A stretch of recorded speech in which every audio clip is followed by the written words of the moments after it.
Aujourd'hui, vous allez découvrir que les crabes ne sont pas si loin de l'être humain. Avant ça, je vous invite à cliquer ci-dessous dans la description pour pouvoir télécharger votre soin alchimique dédié à votre bien-être. Donc si aujourd'hui vous vous sentez fatigué, si vous vous sentez stressé, si vous vous sentez un peu perdu, si vous avez du mal à avoir les idées claires, eh bien je vous invite à suivre ce soin alchimique dédié à votre bien-être. Vous allez voir, vous allez retrouver beaucoup d'énergie, beaucoup d'élan et également beaucoup de clarté dans votre tête. Donc profitez-en, c'est un soin alchimique qui vous est offert, donc cliquez ci-dessous.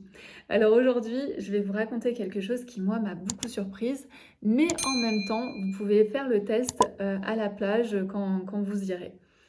En réalité, je vais déjà vous parler donc de ces fameux crabes et de la manière dont les crabes fonctionnent. Et c'est pour ça que je vous disais, vous pourrez aller tester à la plage la prochaine fois que vous irez. Si vous prenez des crabes, vous en prenez 2, 3, 4, peu importe, et vous les mettez dans un seau. Dans un seau qui est ni trop bas pour que la sortie soit facile, ni trop haute pour pas que, en fait, ni trop haut pour pas que les crabes n'arrivent absolument pas à monter et à s'échapper. Donc vous mettez en fait tous ces crabes dans un même seau et vous allez voir qu'au début ils vont tourner au fond du seau, ils vont essayer de grimper, etc. Mais au début ils n'y arrivent pas. Et puis à un moment donné, on ne sait pas trop comment, il y en a un qui arrive toujours en fait à trouver la manière pour pouvoir arriver tout en haut du seau et donc avoir la chance de pouvoir sortir du seau. Et sauf que les autres crabes, quand ils voient qu'un des crabes a réussi à trouver comment sortir et qu'il est en train de sortir, les autres crabes vont venir en fait essayer de le rattraper, de le tirer à nouveau vers le bas pour qu'il ne puisse pas s'échapper, pour qu'il ne puisse pas sortir. Alors qu'en réalité, je ne sais pas, le crabe, il peut très bien aller demander de l'aide à d'autres crabes pour venir les aider, moi j'en sais rien. Mais en tout cas, les autres crabes qui sont en bas et qui n'ont pas trouvé comment sortir vont ramener l'autre en fait vers le bas. Et si vous observez, l'être humain fonctionne exactement de la même manière. C'est-à-dire que par exemple, vous êtes dans un groupe de copines et à un moment donné, il y a une femme qui rencontre en fait un homme extraordinaire. Elle vit une vie superbe avec son amoureux, ou une femme commence à avoir une entreprise, à bien gagner sa vie avec son entreprise. Et à chaque fois, en fait, que vous avez dans ce groupe de copines une femme qui arrive à faire quelque chose que les autres n'arrivent pas à faire, les autres commencent à être jalouses et à venir tirer l'autre vers le bas ou alors à complètement la rejeter. Donc ça, c'est vraiment quelque chose qui arrive dans l'être humain. Je vous invite à observer ça et on peut le voir aussi, par exemple, avec les gens qui veulent sortir du métro boulot dodo. Tout le monde va leur dire mais non, mais c'est ça la vie, mais pourquoi tu veux partir, pourquoi tu veux faire autre chose, etc. Moi, c'est ce qui s'est passé quand j'étais cadre dans une grande entreprise. Et donc, j'étais vraiment dans ce métro boulot dodo, même si effectivement, j'avais quand même beaucoup d'avantages, j'avais aussi beaucoup de liberté par rapport à mon poste. Mais en même temps, j'étais en fait dans le même moule que tout le monde.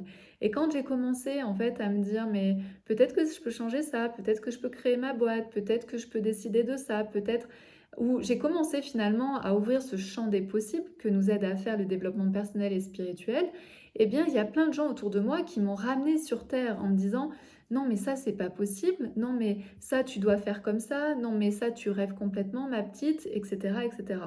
Sauf que moi, en fait, j'avais vraiment compris qu'on pouvait faire autre chose, qu'on pouvait sortir du seau et que finalement chacun faisait ce qu'il voulait. Donc s'il y en a qui veulent rester au fond du seau, ils peuvent rester au fond du seau. Et moi en fait je me disais, il y a peut-être autre chose au-delà du seau et comment je fais en fait pour monter au-dessus du seau pour aller voir, pour au moins aller voir une vision qui soit différente. Et vous verrez en fait qu'à partir du moment où vous allez faire cette vision différente, où vous allez aller dans un autre seau, parce que pour moi, en fait, on change juste de seau. C'est juste que ce sont des seaux qui sont différents, avec des personnes différentes. Mais en tout cas, c'est de se dire quel est le seau qui me convient le mieux. C'est un peu comme l'histoire de l'enclos. Vous serez toujours en fait limité par quelque chose. Après, c'est à vous de voir quel est l'enclos, quel est le seau qui vous convient le mieux. Et moi, par exemple, le métro boulot dodo, c'était quelque chose en fait qui était enfermant, qui m'empêchait d'être libre, en tout cas pour moi, à mon niveau. Et je sentais en fait que je pouvais faire autre chose, que je pouvais donner autre chose, que ma vie était là pour faire autre chose que ce métro boulot dodo. Et donc c'est vraiment ça, de vous poser cette question de où est-ce que j'ai envie d'aller et de sentir que tout est possible en réalité et quel que soit l'âge. Parce que je reçois aussi souvent des messages de Personnes qui me disent: «Oui, mais j'ai 60 ans, alors ma vie, elle est derrière moi». C'est pas vrai du tout. Aujourd'hui, à 60 ans, votre vie, elle est encore devant vous. Il y a encore beaucoup de choses à faire. Vous avez encore beaucoup d'énergie, vous avez encore des projets, vous avez du temps, et cetera, et cetera. Donc profitez de ça et peu importe votre âge, on peut vraiment, en fait, passer d'un saut à un autre et aller trouver, en fait, le saut dans lequel on va se sentir le mieux. Voilà, moi je ne crois pas en fait à un saut, au fait qu'il n'y ait plus d'enclos ou plus de sauts, mais plutôt des endroits en fait qui nous conviennent mieux. On est toujours en fait à un moment donné pris dans une phase de la société, une phase d'autre chose, et cetera, avec des contraintes. Il y a toujours en fait des contraintes, mais la question c'est plutôt est-ce que par rapport aux avantages et aux contraintes, est-ce que moi j'y retrouve plus d'avantages? C'est comme ça qu'il faut réfléchir. Il y a toujours dans n'importe quelle situation, il y a des hauts et des bas, il y a des avantages et il y a des contraintes. Dans toutes les situations. Par contre, c'est qu'est-ce qui me correspond le plus? Et c'est ça qui est important. C'est-à-dire que par exemple, moi, aujourd'hui, je travaille tous les jours, mais ce n'est pas une contrainte pour moi. C'est quelque chose qui est OK, qui est tout à fait normal et j'aime ça. Par contre, ça me donne aussi beaucoup d'avantages, beaucoup de liberté, c'est-à-dire que quand j'ai envie de me prendre une journée off, je vais la prendre. J'ai pas besoin de demander à mon patron. Et même si c'est un mardi, ben, ça ne me pose pas de problème. D'accord? Donc, c'est de voir en fait à quel moment vous avez plus d'avantages pour vous que d'inconvénients pour vous. Et tout le monde n'a pas le même degré ou la même définition d'un inconvénient et d'un avantage. D'accord? C'est ça que j'avais envie de vous transmettre aujourd'hui. À très bientôt!